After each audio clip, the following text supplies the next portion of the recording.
November 2nd, 2020, Superintendent's Information/Committee meeting. At this time, please stand for the Pledge of Allegiance. I pledge allegiance to the flag of the United States of America and to the republic for which it stands, one nation, under God, indivisible, with liberty and justice for all. Thank you.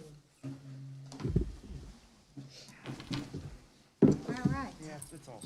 This time, I'd like to start with special reports. We'll start with Mr. Bill Leonard for the Westmoreland IU. Thank you, Jared. President. Yeah, they're, as all districts, I attended the last meeting, and they're moving along and, going with the changes as they come along. They seem to have a really good game plan in place, and we're just waiting for what's next. Thank you. All right, and thank you, Mr. Leonard. All right, now I'll turn to Mr. Petrucci for the Career Tech. Thank you, Madam President. We met twice last month, October 20th and October 29th, to discuss personnel matter, and we also, our 29th meeting was a Zoom meeting for most of us. It was on in-house for a couple other people. But also, we took the resignation of our principal, Mr. Rich Capron, and hope to replace him probably sometime in February meeting or January, February meeting. Now I got some enrollment statistics out of the PT kids lineup with each kid in whatever class category they're in, shop they're in. At auto collision, we have 2. At auto technology, we have 15. In carpentry, we have 5. In commercial arts, we have 3. In computer science, we have 2. In construction trade, we have 8. In cosmetology, we have 9. In culinary arts, we have 2. In electrical technology, we have 4. Graphic arts, we don't have anybody. Health, occupation total, 10. Horticulture, 1. Heating, ventilating, air conditioning, we have 6. Logistics total, we have 2. Machine trades, 1. Masonry trades, 3. In plumbing, 6. Power line, 3. Protective services, we have 4. Robotic engineering, we have 1. Sports therapy, we don't have any. Transportation and life career totals, we have 2.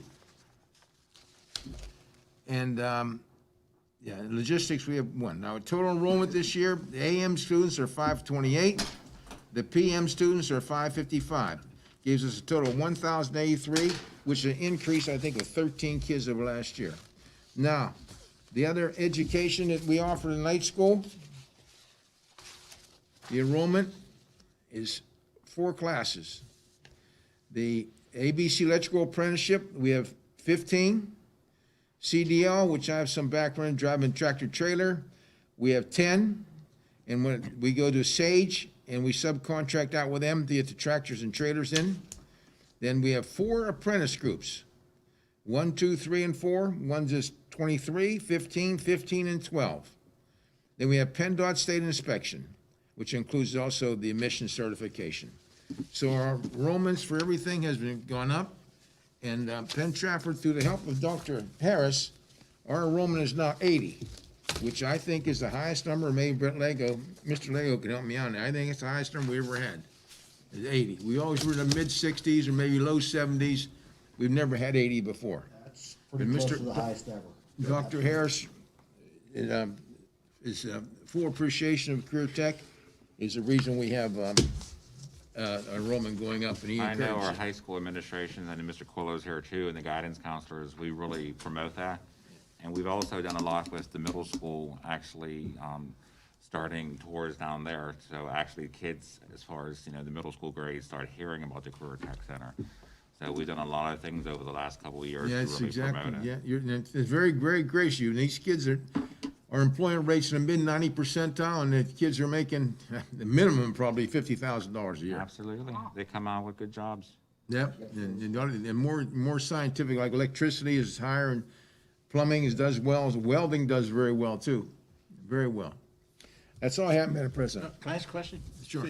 Male-female ratio, more guys than girls, or? You know, I think the guys don't know, but that's a good question. I do not know. 'Cause I know we had a female welder. Yeah. Top of the class. She won first place. Yeah, I remember hearing that. She was Yeah, here. we're here, I think. Yeah, she was here. Yeah. She won first place in the whole county. Yeah, just curious how our male versus female Yeah. ratio. Maybe next time. Okay, I'll ask him, man. If I remember, I'll do that, Jim. Thank you. Thank you, Madam President. All right, thank you, Ms. Petrucci. All right, prior to this meeting at 5:30, we had an executive session to discuss personnel and litigation and take advice from our attorney. All right, at this point, I want to turn it over to Dr. Harris for information. Sure. I wanted to pass out, we put this out last week, was our COVID-19 case tracker. And I want to thank Mr. Inglese, Ms. Lisa Popovich, and Ms. Colleen Kelly, who created it for us, and it's on the website.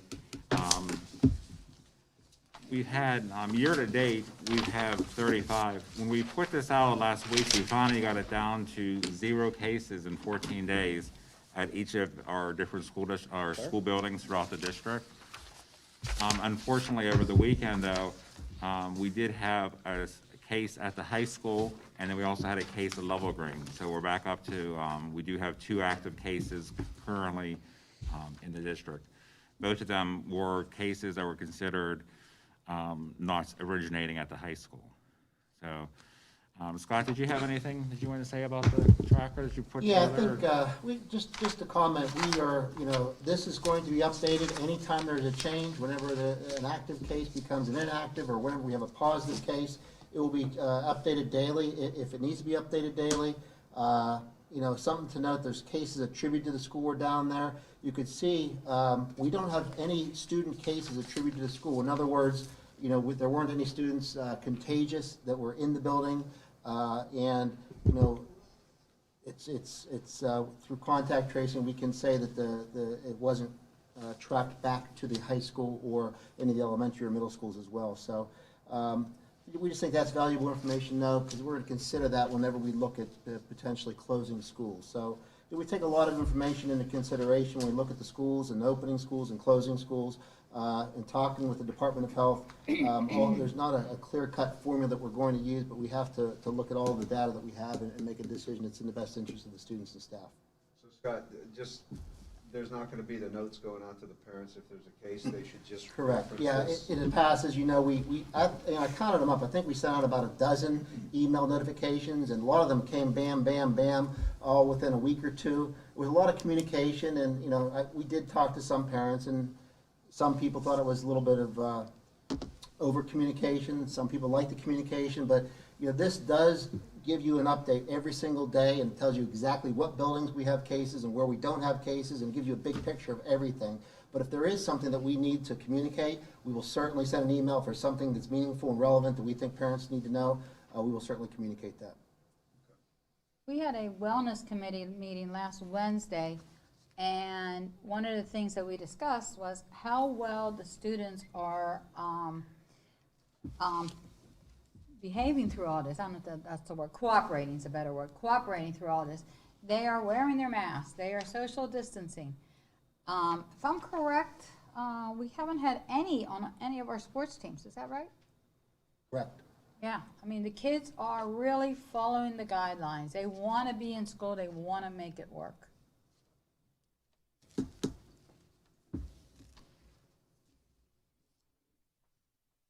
right, Dr. Harris. All right. And then also, as you know, we're going forward. I invited Mr. Aquillo today because I know this month we wanted to talk, and we've been talking the last 2 months now. This conversation comes up all the time. It's about the hybrid program at the high school, because we do have some concerns, from different parents over the last month, and I know some students as well too, because they do want to go.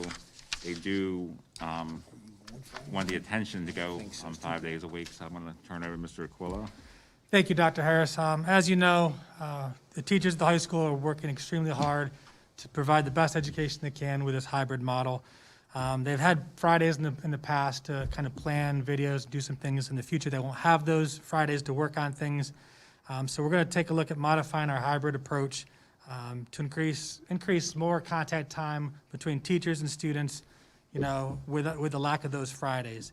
The live online synchronous instruction that we used on October 12th and 13th was extremely successful. Got a lot of feedback from parents and students that the structure of the live instruction is exactly what they were looking for as far as the structure of the day, the accountability, the organization, and just being able to kind of flow through the day like they would a normal day. So we will continue with the model of a synchronous model, Monday through Friday, starting next week, November 9th. Students will begin reporting to school on Fridays based off of their green day, gold day, assigned day. The scenario gives us the best opportunity to provide a good quality education to those kids as close to as normal as possible with the 5-day week, without putting more work on the teachers to provide these videos that they were doing on Fridays. Green day, gold days, again, Monday through Friday. What is synchronous instruction? Just a couple notes here. Each student will follow their schedule and log in live daily through a Google Meet. Teachers will be live using webcams or other devices and be accessible for the entire class period. Again, that doesn't mean a teacher will necessarily be in class on stage the entire time. They still have the option to mute their audio or video when they are doing group work, individual work. A lot of teachers are now using Google breakout rooms where they're doing group work with kids online and in the classroom. So some different options, and we will go through those options with teachers. But again, we are going to go live 5 days a week for all periods. The students will be required to log in every single period of the day with the exception of study halls and lunch. For accountability reasons, we probably won't post the videos at first. Again, students will have to log in just as if they were in school every single day. Obviously, if a kid is absent, we'll have those lessons recorded so they have some resources, but that'll be on a teacher and student basis. We'll reevaluate this a couple weeks once we see how it goes.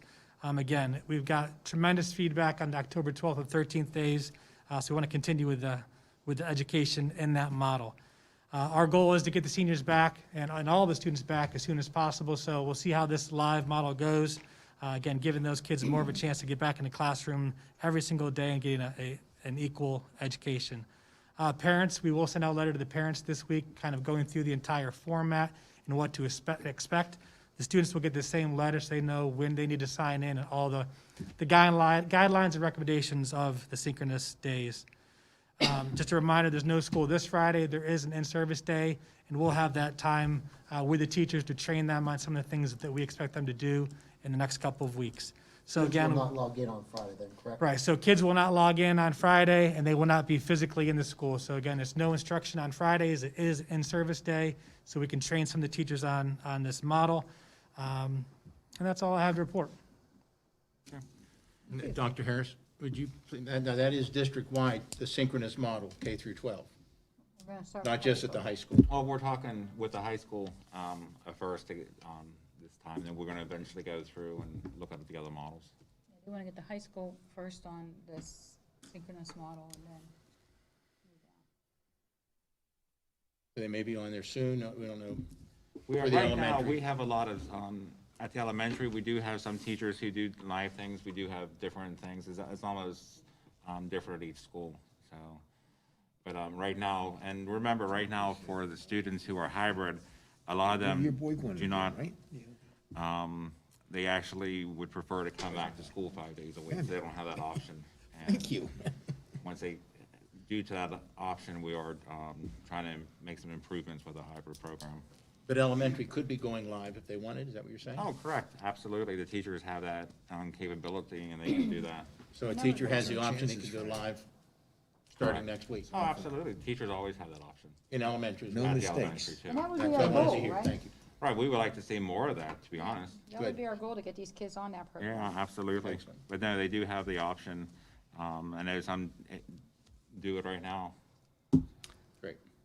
I can let you know at the high school, the option was there, and we have about 50, just over 50% of the teachers that are already online at least once a week. 25% of those teachers are live every day. So we have a lot of teachers in the building that are really good at that. So hopefully we can, share the wealth and and help get teachers trained so that they can all go live. And we do think it'll be, I don't want to say easier on the teachers, but it'll lighten that workload as far as all the videos they're creating, all the time they're spending and creating resources for those kids online. The more live instruction they can give, hopefully that'll decrease their workload overall. Thank you, Dr. Harris. Thank you. All right. Does anyone else have any more questions about the high school? Or I know we was talking about, at least we're going to try to do this in the meantime for the hybrid, because eventually the goal would be to get the kids back in school when we can, when it's safe. Zach, did you have any comments? I know you're a student rep about anything, or? In my opinion, so far, with everything you guys have been doing with the hybrid planning, I think it's worked generally. I have certain classes that opt to go live every single day, such as physics and mainly the fast-paced classes. A lot of them are going every day. There are some classes I have that, we might just be doing assignments every day, so there's no mandatory needs to do Power during the week. However, I do like the idea of switching on to what you were saying, in class live every single day, which I personally think, I would like to go back to school daily, but due to everything that's happening, it's a little bit harder to do. So I think the plan that you just stated is what not only for kids in high demanding classes, but also kids throughout the entire school, or they have work release, in general, everything for every student has worked out well. I don't think I've heard any complaints from, fellow students of mine saying, oh, I hate this. A thoroughly well thing due to, Dr. Harris, do you want to clarify what Fridays will look like for the rest of the district, the rest of November and December, what we're looking at? Yeah, and you want to clarify? Go ahead. Well, so the 6th, as we know, we have an in-service day, but the remainder of the Fridays will just be full instructional day. So students will be reporting to school, or they'll have the remote lessons. There will not be any Act 80 days or in-service days beyond the 6th, correct?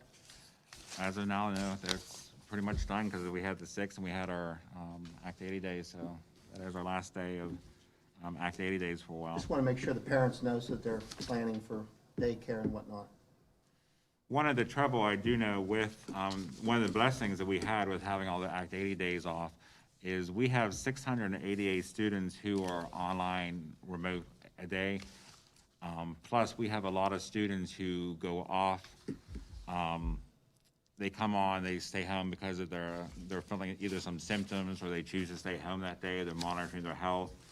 So we have a lot of kids who, in addition to my 688 students, who change back and forth today, and that does put a lot of extra work onto the teachers. So it did require a lot of extra planning daily, because you're always planning some different types of lessons. So we did appreciate having those Act 80 days to start the year off, because they were very needed with this new approach. Question for you later on about this. All right.